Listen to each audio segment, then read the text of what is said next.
Футбол бұл әлемдегі ең сүйікті және жанкүйерлерді баурап алатын спорт түрлерінің бірі. Бірақ бұл спортта жеңіс пен жеңілістің арасындағы шекара өте кейде жіңішке болады. Ал кейбір әділетсіз шешімдер футболдың нағыз драма екенін көрсетеді. Футбол тарихында талай даулы шешімдер қабылданып, көп жанкүйерлердің көңілін қалдырған болатын. Бүгін біз сіздерге футбол әлеміндегі есепке алынбай қалған топ 5 таза голдарды ұсынатын боламыз. Ал біз кеттік. Рейтингті Фрэнк Лэмпардтың Германия қақпасына 2010 жылғы әлем чемпионатының 1/8 финалындағы гол ашады. Фрэнк Лэмпардтың бұл соққысы футбол әлеміндегі ең әділетсіз шешімдердің бірі болып қала береді. Оның соққысы қақпа сызығынан анық өткенін бүкіл әлем білді, бірақ бұл кезде төрешілердің шешімі қате болды. Және бұл сәт Англияның жеңілісіне тікелей әсер етті, және FIFA ұйымына футбол әлеміне жаңа технология енгізуіне итермеледі.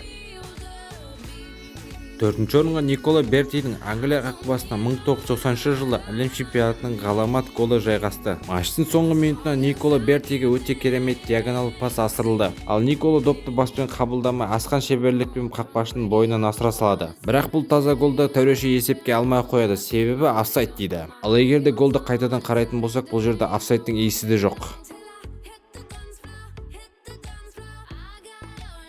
Топ үштікті түйіндейтін Пауло Аспольдоның 2011 жылы Лече қақпасына қайшылай салған гол жайғасты. 71 минут кезінде Рома шабуылшысы италиялық Пауло Аспольдоға әуелей керемет пас келеді. Ал оны ойланбай қайшылай қақпаға бағыттаған Аспольдоның голын төреші офсайд деп санамай қояды. Ал егер қайталаудан қарайтын болсақ, бұл жерде офсайдтың иісі де жоқ. Ал топ 2-ні түйіндейтін Криштиану Роналдудың Әзербайжан қақпасына қайшылай салған голы.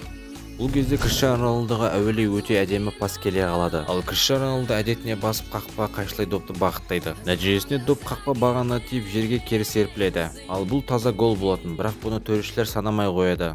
Оның себебі қақпа сызығынан доп әрі аспады дейді. Соққыны қайтадан қарайтын болсақ, бұл таза гол болатын.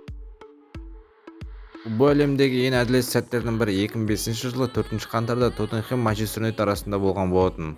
Нақтырақ айтатын болсақ, матчтың соңында 89 минутта Тоттенхэмнің жартылай қорғаушысы Педро Ментеш алыс қашықтықтан допты тебеді. Ал Манчестер Юнайтедтің қақпашысының қателігінің кесірінен доп қақпаның сызығынан ары өткен болатын. Ал бұл ғаламат голды төреші есепке алмайды, себебі қақпа сызығынан доп ары аспады дейді. Егер де бұл кезеңдерде VAR болғанда, бұл гол сөзсіз Пушкаш сыйлығына ие болатын еді.